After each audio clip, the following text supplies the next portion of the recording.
Hey y'all. We just finished celebrating Mother's Day, and I was doing some reflecting on things I learned about rest from women that helped raise me, women in my family, other women I knew, that were some critical lessons that still impact me today. And at the time, of course, as a kid, I didn't know I was being taught a lesson necessarily, but I was.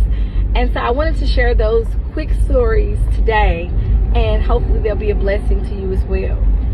Number one, my cousin Leela spoke at my great-grandmother's funeral. So her grandmother, my great-grandmother, this would be my dad's grandmother, spoke at her funeral.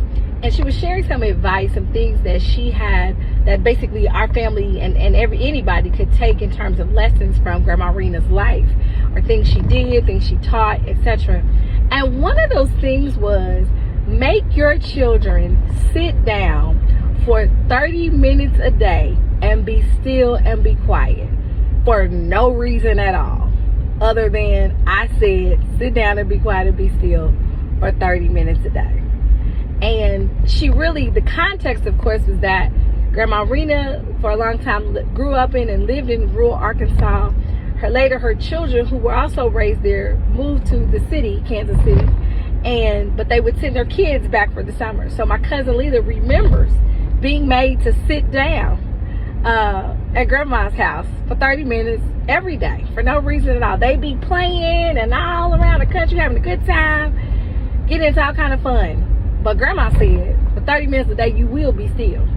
Something really powerful about that lesson. And then fast forward many years later, my Aunt Wanda, my dad's sister, when she would keep us over the summer, which she did a lot because she worked nights. And so we'd be out of school, and she could keep us during the day. And my Aunt Wanda's amazing with kids. She's so good. She feeds you good. She makes sure you're safe. She ain't gonna take no mess. She was the best, right? But we had a good time at her house. And she would make us lay down for a nap every day. And I didn't care if we was 8, 9, 10 years old. Like, for many of those years, she would make us lay down and be still. Now, if we fell asleep, okay. Most of the time we didn't fall asleep, but it didn't matter. You gonna be still. And I think we would lay down for probably about an hour, right?